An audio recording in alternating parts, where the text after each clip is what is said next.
خير. Good morning. صباح الخير. Good morning.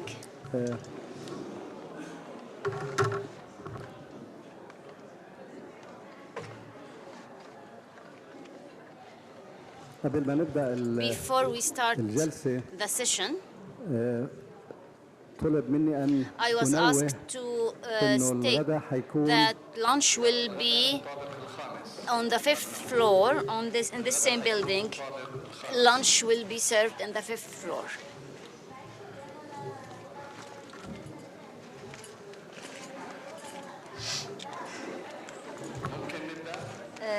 Can we start, please? Good morning once again. On behalf of Muwatin Institute, I would like to welcome you in this conference, the 20th annual conference, starting with a special session which will address the post-Gaza offensive. And I hope that you allow me to take a few minutes because I have something to say. And I feel urgent national responsibility to say what I'm going to say. Any national intellectual must express his or her conscience, national conscience, or should be silenced forever. I believe that you agree with me on this, that it is the responsibility of any national scholar in any society to express the national conscience, especially he or she must say what should be said in the proper time and place. Otherwise, he or she should be silenced forever. I won't say should shut up forever, but be silenced forever. In an article published a few days ago, Dr. Ahmad Azam reminded us of the novel by Ghassan Kanafani, Men Under the Sun, and how it was possible for the main characters of this novel to be safe of genuine death had they knocked at the doors of the reservoir. And I believe what has happened to our national cause and what could happen to this cause, especially after the latest offensive against Gaza, requires from all of us not only to tap on the walls of the reservoir, because this is the least we can do, but we need to break the walls of these reservoirs had we wanted to save this cause from real dangers. If we break this box in which we imprisoned ourselves since the Oslo Accord, we will be able to usher towards new and real horizons that will lead us to the road of salvation and termination of the occupation to achieve our rights and freedom, self-determination, and return.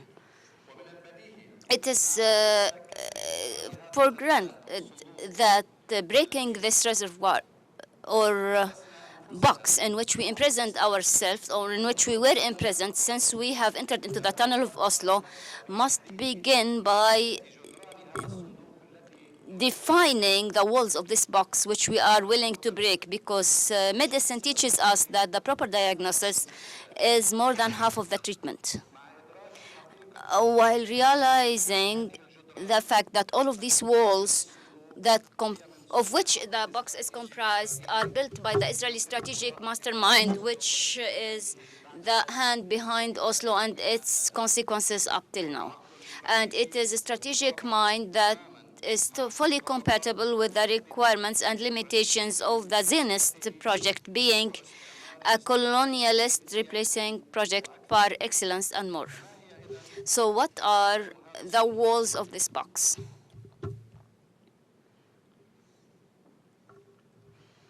First of all,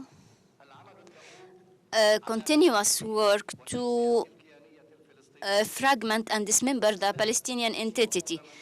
The beginning of Oslo was begun by the marginalization of the Palestinian diaspora and the PLO, and by forgetting the Palestinians in the 19th, occupied in 1948, and handing Jerusalem voluntarily on a more than expensive golden dish by delaying any discussion about Jerusalem until the final status solution comes. And what remains after all that, the remaining parts of this home was divided into areas classified A, B, and C, while Gaza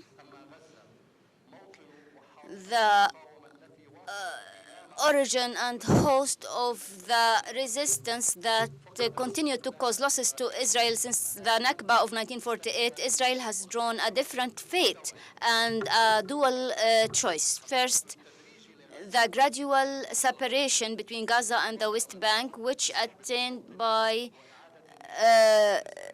redeploying settlers and returning part of the Israeli settlements in the Gaza Strip while remaining full control on the land, air, and sea of Gaza. And we all remember how many cheered for this and called it liberation of Gaza, while ignoring the very essence of this disengagement or withdrawal in the Israeli strategy. And it seems that many of us still do not realize the importance of not falling in the trap of the Israeli intentions for Gaza that is alienating it from the West Bank, where it has all of its greed.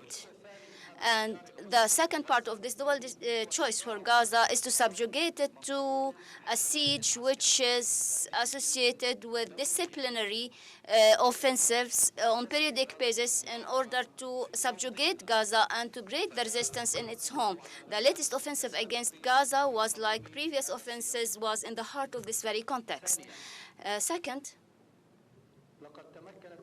Israel was able to achieve its colonial project of Palestine by working on killing the spirit of resistance and the culture of resistance among the Palestinian people, whether by breaking the bones of all of those who dared to throw stones against Israeli soldiers during the first Intifada, for example, or by conducting military raids that do not leave any soul or stone as the repetitive incursions against the West Bank and the offensives against Gaza, passing by assassination and detention of many Palestinians in prison and exercising all forms of high-tech torture methods and demolishing the house of any person who thinks of acting in resistance by all, in addition to all forms of collective punishments that we all know.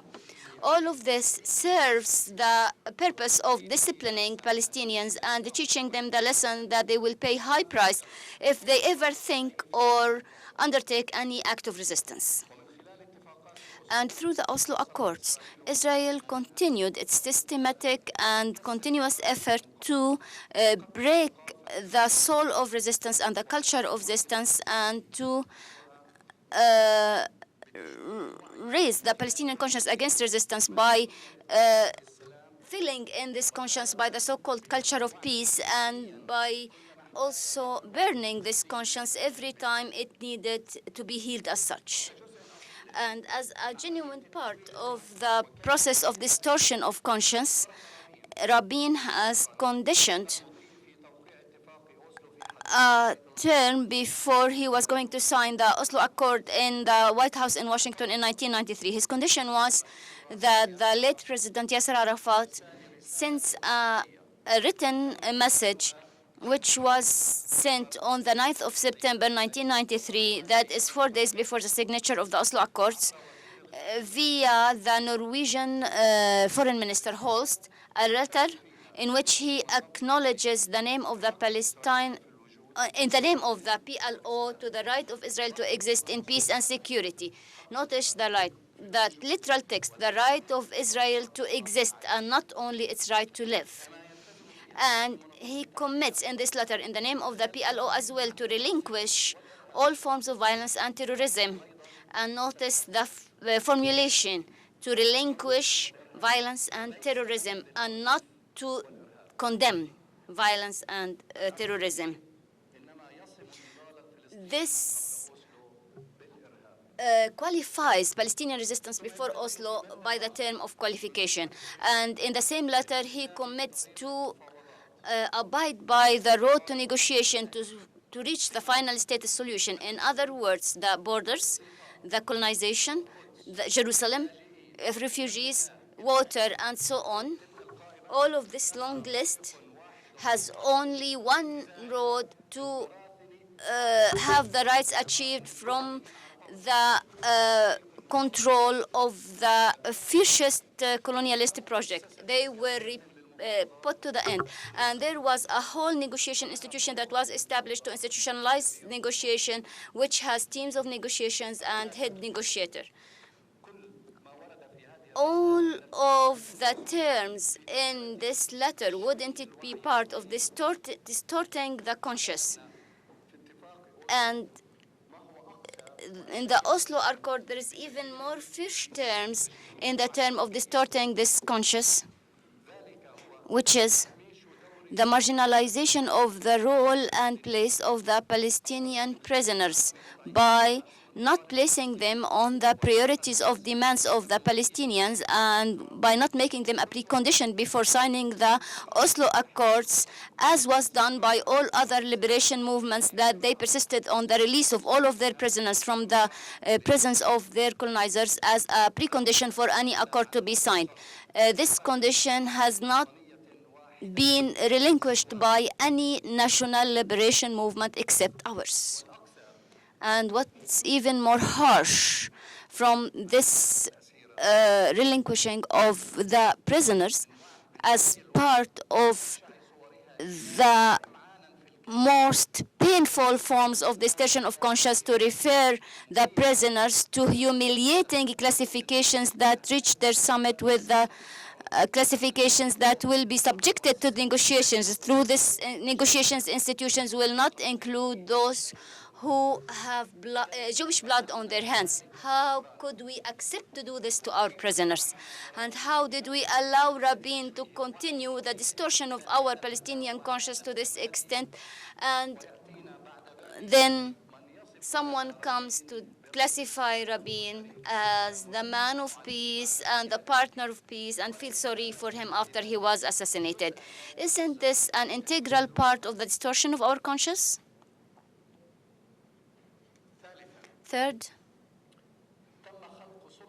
a Palestinian Authority was created to bear most of the burdens which were shouldered previously by the occupation without levying the control of this occupation. But to the contrary, the occupation deepened its colonization and settlement expansion and other methods of control day after day until it no longer did not exist as occupation that is paid by the people subjected to this occupation. But the most phenomenal disaster is that this occupation was turned by this very act to profitable occupation. More than that, it is an occupation that is profitable dually, in a double standard, because the PNA, in addition to the PA being shouldered with the burden of the provision of all of the basic services and security services and education and health and on to its citizens, this occupation also collects net profit from many resources. I will mention one, which is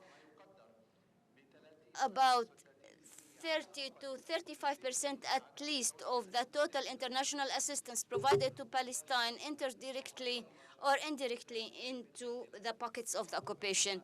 And I believe that Dr. Raja Al-Khaldi can confirm these figures, which were said in several sources and reliable books.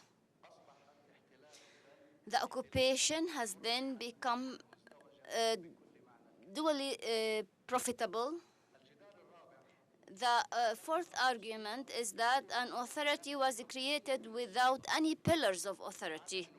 And probably it is my role to recall that I cite what Dr. Rikat has been saying repeatedly, is that Israel wants an occupation without cost and an authority without authority. But what is beyond this is that it is not only an authority which is incapable of providing the services that any other government would be providing, but it was also manipulated, whether we want it or not, with or without our conscience. It was subjugated to become a barrier and an impediment against any resumption of Palestinian clashes with the occupation by several means, including the continuing and renewed security coordination and the creation of a non-negligible social bloc which is captive of the salaries and what is paid by the political monies provided by most donor countries and what is being controlled by Israel from the returns from customs duties and VAT. But the fifth goal that we need to get rid of is to make sure that the Oslo Accord does not have any reference except for itself. So it is its own reference. There is no mention of the international legitimacy or international law or even the Geneva Convention, which regulates the obligations and behavior of any occupation force, and through which Israel confirmed that it does not recognize itself as a state of occupation and it is only a conflict between two equitable parties. 6, and this is the last wall, which I would like to mention, is to make sure that there is U.S. immunity and Western immunity in general that provides cover and protection of Israel to be able to proceed its colonial occupation project of Palestine and to live with impunity since it is not held accountable for all of its acts. Then, these are the most important components of the walls of the reservoir or the box, which we must not only tap on as the least we can do, but to work on breaking them if we want to save our question from all of these surrounding dangers, especially that what was achieved on putting an end to the latest offensive in Gaza raised upon us real challenges and opportunities of national development and renaissance that will enable us break the walls of this box. So what are our priorities in this trend?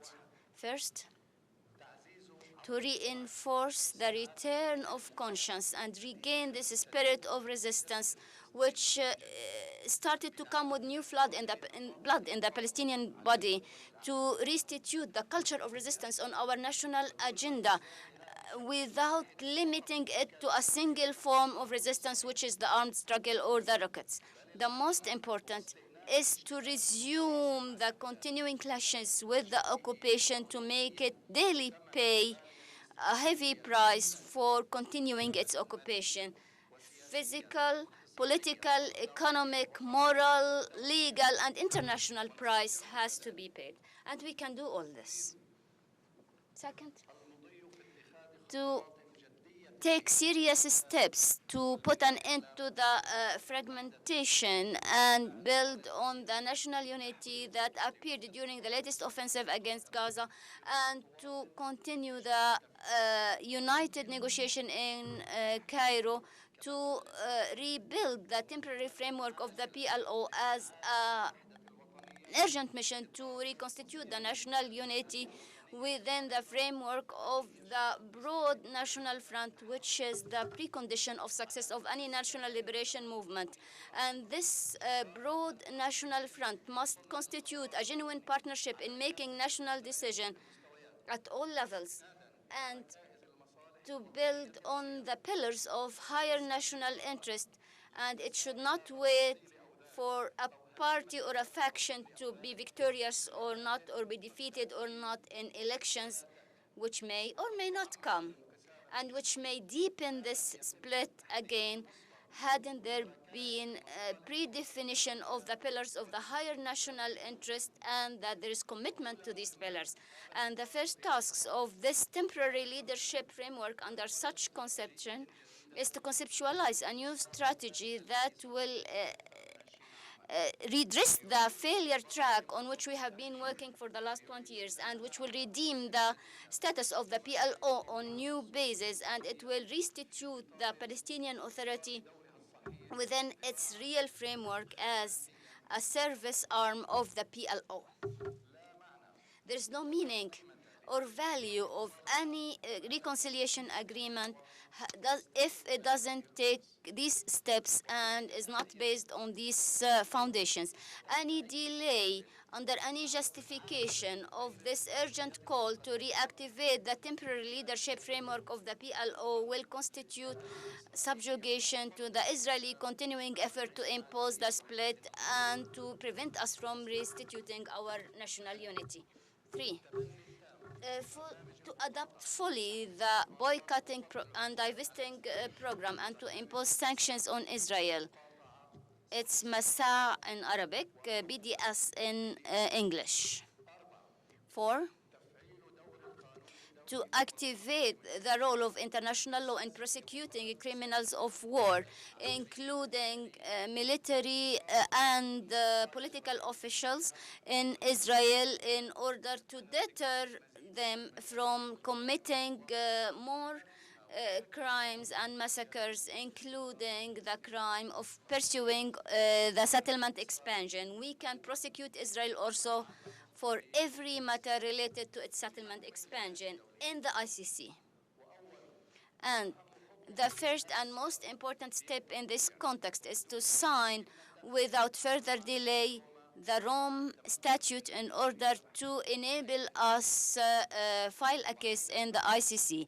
And we need to realize that any delay in this adherence to the Rome Statute will provide Israel with the necessary extra time in its continuous effort, which is unprecedented, to introduce changes to the international law which will make it ineffective in holding the Israeli criminals of war accountable and prosecuted.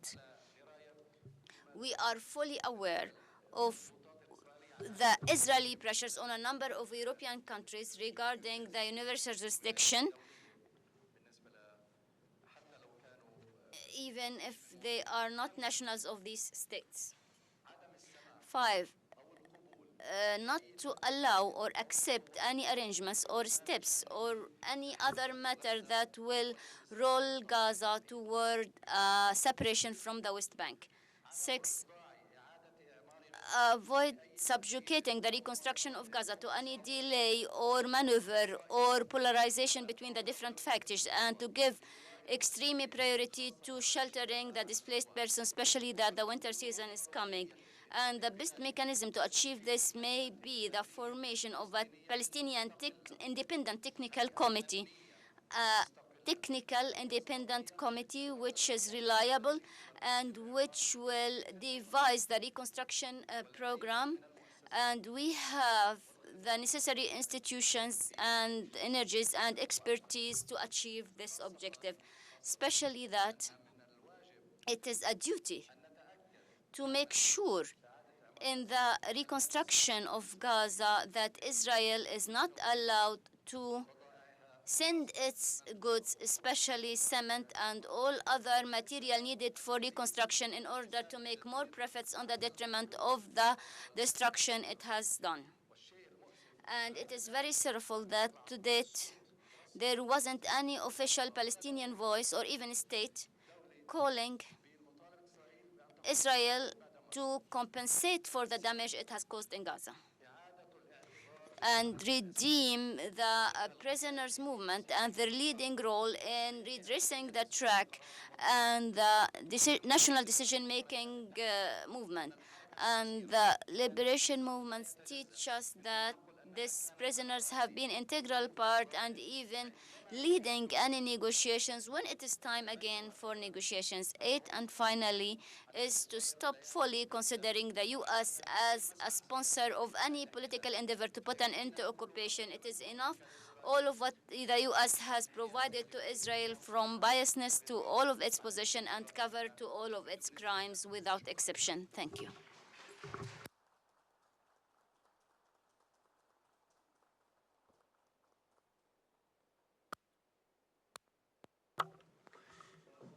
Once again, I'm sorry if I've taken a long time, but as I said, I felt that it is my duty to express everything that national intellectuals would feel. Now, with the intervention of Dr. George Kaman, lessons and risks after the aggression against Gaza. Thank you, Dr. Mamdouh. Please, they told me that I have to put it on light. If I put it on the green, it will not work. So this is Chinese microphone. So let me put it on the red. Oh, is it working now? Okay. No, there is still a Communist Party in control there, but the economy is capitalist, but the rule is communist. Thank you. Thank you so much. Dr. Mamdouh mentioned all the main conclusions that I wanted to refer to, and I support them. I just want to mention some details. I don't have to indulge into these conclusions. There was, yesterday, there was some news about an additional effort to amend the RIFT number 2 meeting session. While the first session was the consensus government, but there were no details yesterday on this mending rift, but I will start from there. So amidst the media clashes between Fatah and Hamas after the aggression against Gaza, that dealt with the cabinet, the consensus cabinet, and whether it has carried out its role of reconstruction, following reconstruction, and other assumed responsibilities. Amidst this recording of scores by the two parties, it might be easy to ignore the basic issues and the conclusions that should be deduced after the aggression. That is, there is a number of basic issues and risks as well that are necessary to be taken into consideration now, and to crystallize a vision and perception that are much further than the present day, and that deal with the basic issue that is still vivid before us. This issue needs a continuous thinking, which should be even different from what has been repeated all the time on the need of mending the internal rift and activating the PLO and its departments, conducting the elections and activating the committees, despite the importance of these things. I will come back to the basic issue and to the risks later. But let me start with what was called the reconciliation and Al-Shati, or the beach refugee camp agreement, that was reached in April 2014. Which resulted into the consensus government or the agreement government. I start with the reconciliation to show that the basic issue is not here, in fact. The core issue is not here. And the fear that was expressed by some people regarding the media clashes and contests that happened over the last few weeks and its impact on the reconciliation is not the core issue on the Palestinian level, but it might be important on a factional and party level. I say what was called the reconciliation because this agreement, in fact, I mean the refugee camp agreement, redefined the meaning of reconciliation and restricted to what could be implemented, including the formation of the consensus government, only the consensus government. In addition to that, this agreement calls for holding various committees that were referred to in previous agreements. These committees met in the past, but resulted in any implemented decisions. I like to refer to the fact that the basic agreement that defined the nature of this reconciliation and what should be done is the Cairo Agreement that was signed in May 2011, and not the beach refugee camp agreement. But the Cairo Agreement, in some basic provisions of the Cairo Agreement, these basic provisions cannot be implemented, and they will remain to be as such. For instance, the Cairo Agreement demands integrating the security agencies in the West Bank and Gaza. This is not possible in the West Bank for clear reasons, and it also demands reforming the PLO in order for Hamas and maybe the Islamic Jihad join it. And this will mean separation with the United States, and especially the Congress, and the Palestinian leadership is not ready to take such a step. The Cairo Agreement also demands holding parliamentarian elections, new elections, and it is not clear that Israel is not going to arrest the candidates of Hamas for the PLC. This is in addition to the agreement of the Israeli government, whether, regardless of whether Israel will agree on the participation of Palestinians in Jerusalem in these elections. In any case, there is no interest for Fatah or Hamas to hold these elections. From the perspective of, from Fatah perspective, there is no guarantee that they will not lose elections in the absence of any political achievement and the existence of indignation against security coordination, as we have witnessed in the confrontation in the West Bank and Jerusalem in last June, immediately before the aggression. From the Hamas perspective, even if it wins, it will be boycotted once again, and the previous scenario will be repeated. And if it loses, then this will weaken it politically. Therefore, elections will not take place in the near or foreseen future. It is said that the core issue is not here, and mending the rift is not possible without agreeing on a joint political platform, and this has not been achieved so far. And this is the basic or the core issue or the core, the basic difference. Therefore, there should be an agreement on what is meant by the political platform, political program. If it is meant the aspired political solution for the conflict, then it is not clear if there is it's not clear whether there is a core difference between Hamas and Fatah, because Hamas leaders have declared in more than one occasion that they support the two-state solution, and with the long armistice that in some draftings reached 2 decades. And more than once, Khalid Mash'al expressed the content of such a position, even before the media when the Cairo Agreement was signed in May 2011. In addition to that, Ismail Haniyeh went as far as accepting an interview with the Haaretz Israeli newspaper a few years ago, in which he accepted the two-state solution with a long, protracted armistice. But regarding this protracted long armistice or truce, those who do have nothing with the practical policies would believe that it is possible, because after a decade or 2 decades, new facts and interests will be established, and it will be very difficult to change the de facto situation, even if after 2 decades of time there will be people who will be willing to change the situation. And we have the current Palestinian Authority as an example, because it fears for itself, and it rejects this solution of the authority, even that it has lost the legitimacy of its continuation as it is if it doesn't change, and as many believe that it should change its function. That is as a result of the political impasse, in addition to other reasons. So it's quite clear that the reconciliation is not possible in this sense. Not just the government, the consensus or the agreement government. This is not possible as long as Israel and the United States have the veto power, and the adaptation of the Palestinian Authority to such a situation or to such reasons that are not necessary, that are not convincing after 2 decades of unsuccessful negotiations and after crimes committed in Gaza. If reconciliation as defined in the Cairo Agreement is not possible, then what is the vision of the PNA, if there is one, to get out of this impasse, which is accompanied with the continuation of the Zionist project in Palestine without cessation?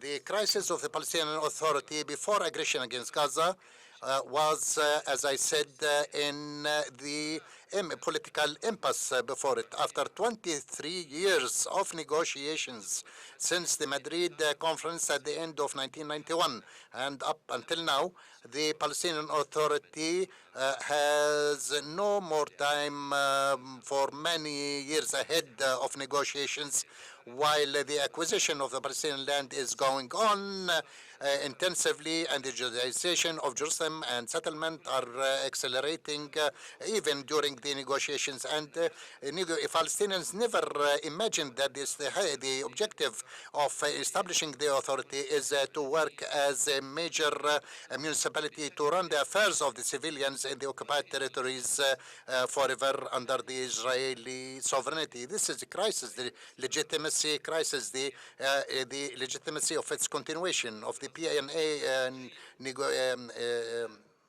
continuation, and therefore the authority understands this, and that's why it headed to the United Nations in 2010. And what should be done then? The aggression against Gaza created a change in this situation. We noticed that 1 week after the aggression, new voices started to appear, official voices and Fatah voices that asserted on the second objective after ceasefire and lifting the siege. They said the objective should be reaching a permanent political solution, and this demand was repeated continuously after that. It is clear that some people believe that there was a chance to return to negotiations, even under better conditions as a result of the occupation. Then there's conviction. Believing that there's a conviction that has been established in the United States and some main European states that there is a need for reaching a political solution that is more stable than an additional truce. And at the end, the Palestinian Authority obtained a new role that can cover its crisis and gives it more time, starting in addition to its role in negotiations and in addition to its role to reconstruct Gaza. This assessment by the Palestinian leadership is based on reality. There are 4 reasons that gives weight for going back to negotiations track in a consecutive later. I'm talking about the possibility, only about the possibility that depends on what the Palestinian leadership would do in addition to other parties. 4 reasons. The first reason that pushes towards this is the need for the breaks of weakening the BDS campaign that was referred to by Dr. Mamdouh. Boycott, divestment, and sanctions that expanded after the aggression against Gaza and really foretells of a new launching and a new wave on international level. Israeli research centers, in addition to the Israeli Ministry of Foreign Affairs, has warned 3 years ago of the negative impact of such a campaign against Gaza if it will continue and accumulate. This is what happened as a result of the perpetrated crimes, and it was natural for all people and countries that expressed solidarity with the Palestinians under the circumstances that this solidarity would take such a practical dimension, and it was clear for them that the boycott program is their aspired tool for struggle, if we can say so. And the main issue here is that a new negotiation track that we'll call the negotiations for peace that will aim to weaken the BDS, especially if it ends with a certain agreement, as happened with the international solidarity committees after Oslo that really pulled the carpet from under the feet of the struggle. And the second reason is the need for Israel to promote its allies with some Arab, its relations with some Arab countries.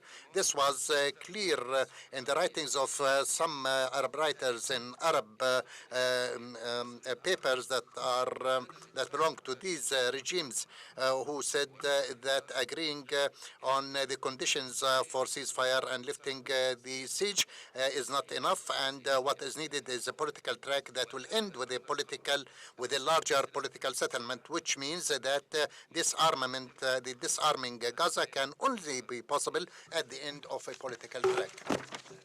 The third reason, the indicators started among some Israeli analysts and writers in the Hebrew papers. They said that this third war will give Israel a few years, but they say that from now they should start preparing for the fourth war, unless Israel will seek to achieve a peace agreement. And at that time, then the disarming Gaza can be the demand can be presented. This demand, which Israel shirked because it was not a real one, because it lacked realism. The fourth reason was the Israel need for getting rid of the risks of prosecution as a result of war crimes, and the Palestinian side is being subjected to pressures, and the activity of these pressures will be less in the absence of any political track. With the existence of such a track, the United States and European countries, some Arab countries, will tell the Human Rights Council of the United Nations, will tell them that publishing the report that they are working on or following it up by them or by others will really subject the peace track to risk, as happened with the Goldstone report, which before. And I am quite confident that was it not I can dare say that had the Goldstone report was not neglected, then Israel would not have dared to commit such massacres in Gaza. So if there will be a new political track after the aggression, there are no indicators that such a track will lead to good results from a Palestinian perspective, because the elementary copies of this that were dealt with in the Security Council shows that there is nothing new except managing the conflict with the same tools, or same mechanism that proved to be failure, which I mean the negotiations, bilateral negotiations, as Dr. Mamdouh referred to. So therefore, it is important to reconsider the mechanisms of taking the political decision on the Palestinian level and expanding the basis for taking such a decision, so that the Palestinian leadership would not face alone the expected pressures in order to accept what Israel will accept for the Palestinians, and then the Gaza destruction will lead to a political destruction. And this is the first risk or danger. The second danger that is possible, if the position of the Palestinian Authority will continue as it is in procrastinating the prosecution of perpetrated war crimes. The second danger will be in losing any protection for civilians in any future conflict with Israel, especially in the West Bank. This was unless Israel is held accountable for the crimes it perpetrated and its a grave violation of the humanitarian international law. Israel continued since the year 2002, continued its effort to modify this law in a well thought of and systematic way under creating various excuses, saying that the war law that forces protecting the civilians from cannot be applied in the asymmetric war, which is between normal army and fighters who cannot be recognized from civilians. The efforts to market such an idea only succeeded in marketing this has been the effort of 25 lawyers who were employed at the office of the Israeli General Attorney. Israel has not succeeded in this, but it succeeded in getting, between brackets, the understanding of a number of countries, and that really explains why these countries kept silent. As we have seen in certain cases, the Israeli planes were shooting or firing a small rocket and raiding Gaza houses, and this small rocket that came before the big rocket that exerted the big destruction was called as a warning rocket.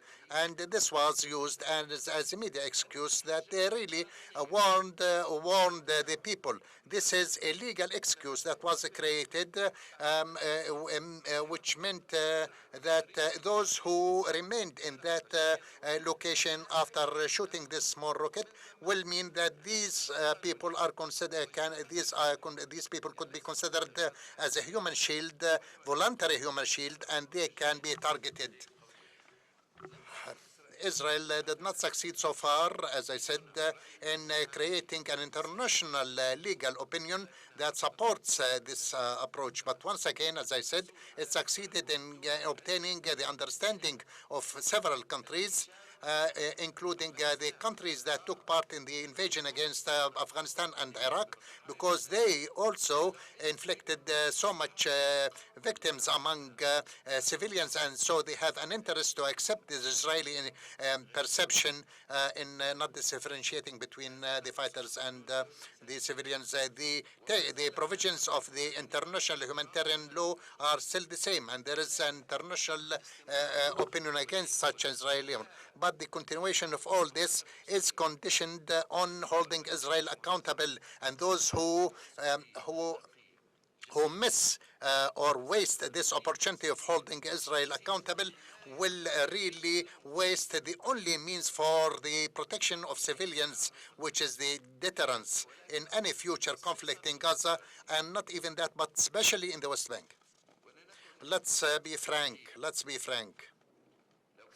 If there has been a way out, then thousands of civilians in Gaza Strip would have left the Gaza Strip seeking for rescue, and the catastrophe of displacement would have been repeated. And we can see the death boats are carrying whole families out of Gaza as long as a normal life is not available, looking for a better life for themselves and for the children. Imagine what could have happened in Gaza, or what could happen in the West Bank in any future possible conflict if anything happens in the West Bank, even much less than what was inflicted on Gaza of destruction. We have passed in a similar experience after 1967 war, where hundreds of thousands of families of people left to the East Bank. Israel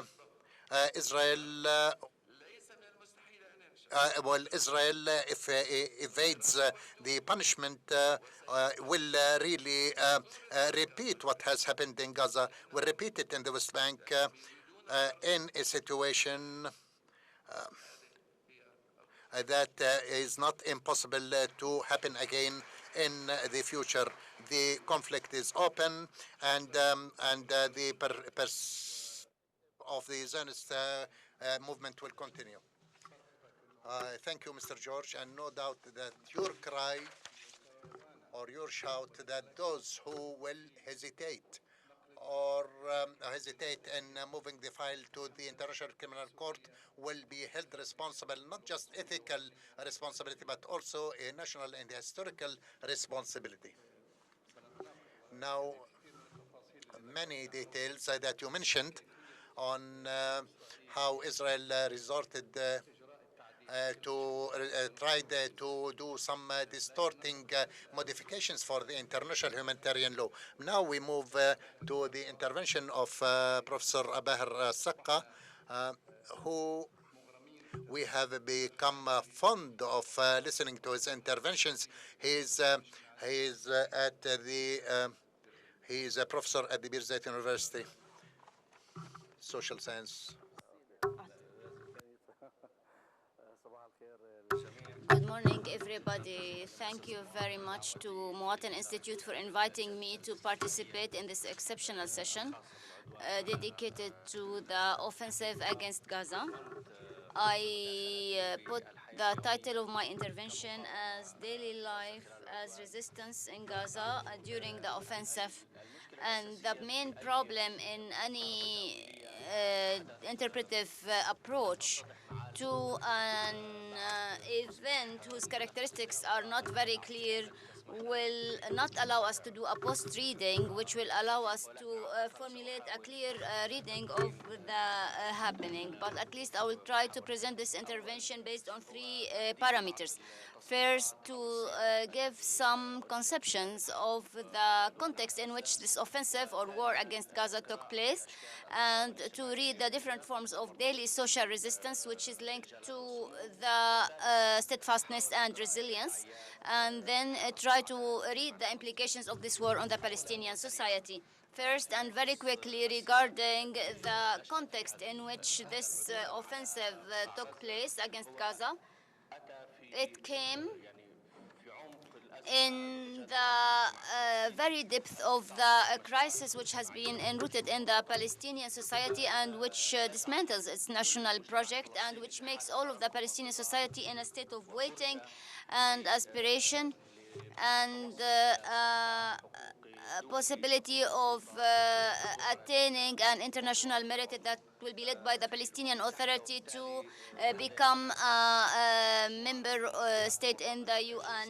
And this is linked to 20 years of failing negotiations and the failure of the Palestinian leaderships and the increased split between the leaders of the two main factions, which are Fatah and Hamas, and the disbursement of the Palestinian National Project, and it's being fragmented between the West Bank and Gaza, and the segregation. And to counter all of this Palestinian failure, there is a progress of the colonialist project and de facto policy that is imposed by the colonizing power on the Palestinians.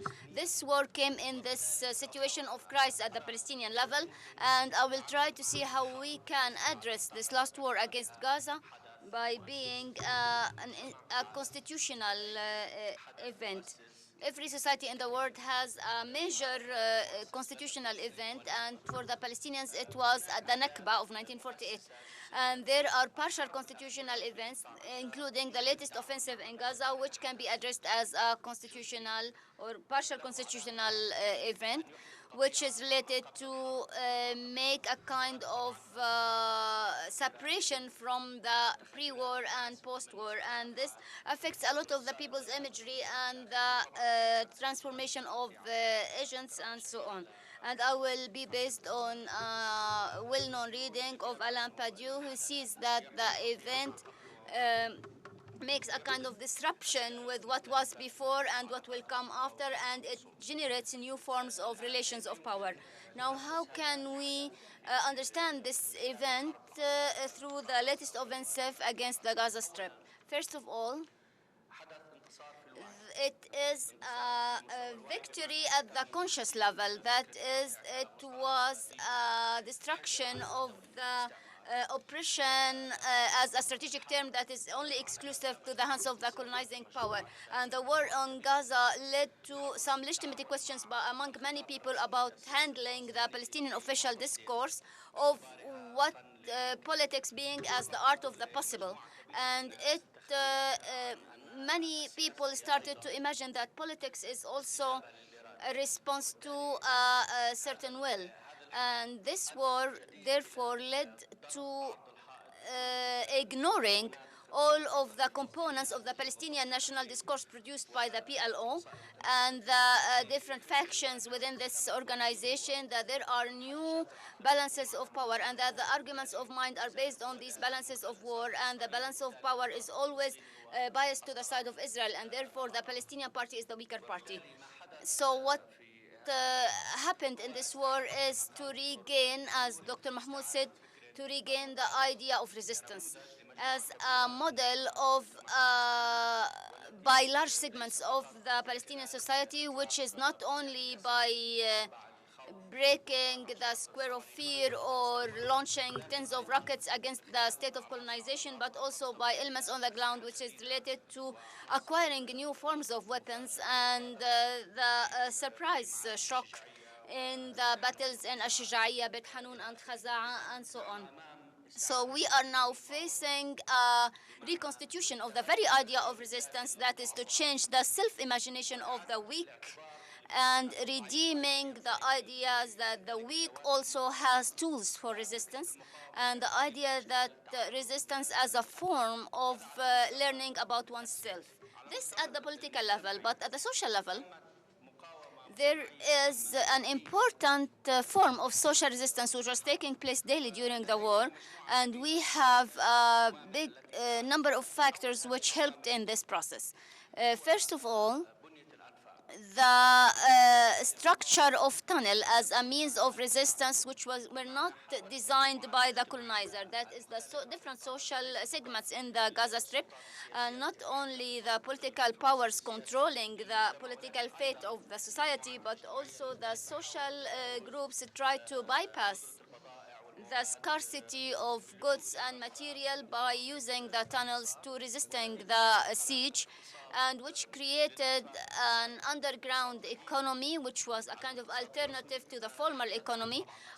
Not speaking of institutionalization of this tunnel system, which was controlled by a system of oversight and tax deductions, which was stipulated by the party in power. But this enabled the society to live the siege before the war started and before the suffocation of the siege by the neighboring state of Egypt.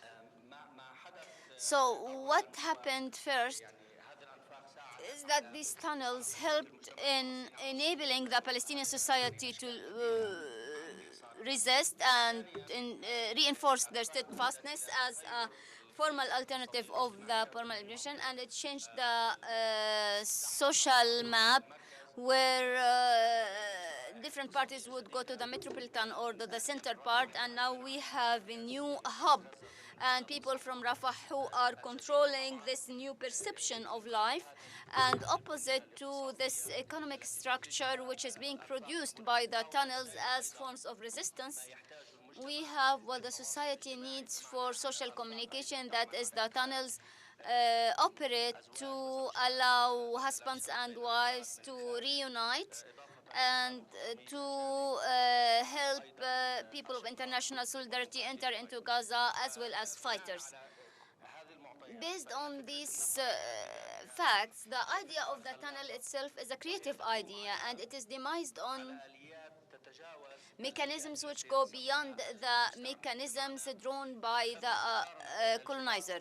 That is, if we compare the wall to the tunnel, the wall is a form drawn and demarcated by the colonizing power, and it as such prescribed the tools of resistance. So the resistance against the war was failing, but going underground and clandestinely below the ground level is a project of resistance, and it neutralizes the Israeli military power. Why? Because the colonial structure especially this that relies on the forms of monitoring deals with the visible, with the audio, with the visible, which is on top of the ground. So all of the forms that can resist this colonization, because the resistance learned in the war in 2008 and 2009 and in 2012, but with this new war, there were new forms of hiding with these tunnels, because the structure of the resistance was almost fully underground. Not only the places where they launched rockets, and to be able to attack the tanks in Shujaiya, Bet Hanun, Khaza, and Rafah, but also for the mobilization of whole groups of fighters and defending them and hiding them. And therefore, we cannot claim that this is only a Palestinian model, because there are other forms which were used from the experience in Vietnam, from Hezbollah in Lebanon. So the main idea is the idea of hiding rather than being visible. As you know, for over 30 years, the Palestinian Resistance Act became visible, and therefore it failed because it was of clear and visible features to the colonization.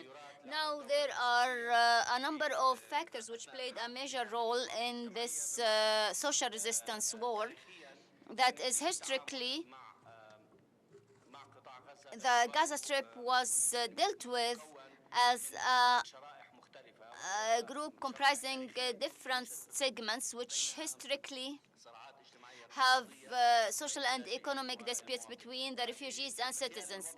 So in the Palestinian imaginary for many years, and as about the perceptions of the people there, and this applies to other Palestinian communities, there is a perception that the refugees are the fuel of the revolution and are those who are most affected by the war and who have provided most sacrifice in the cultural component of Gaza. What happened in this war is to redeem the sacrifices of the other components, because the war, in fact, the latest offensive,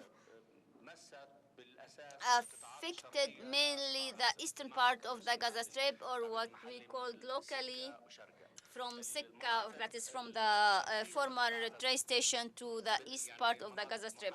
So these are the areas in the Gaza Strip which are close to Salahuddin Street, which crosses all of the strip. And these are the areas which were mostly harmed. And most of the inhabitants of this area are the indigenous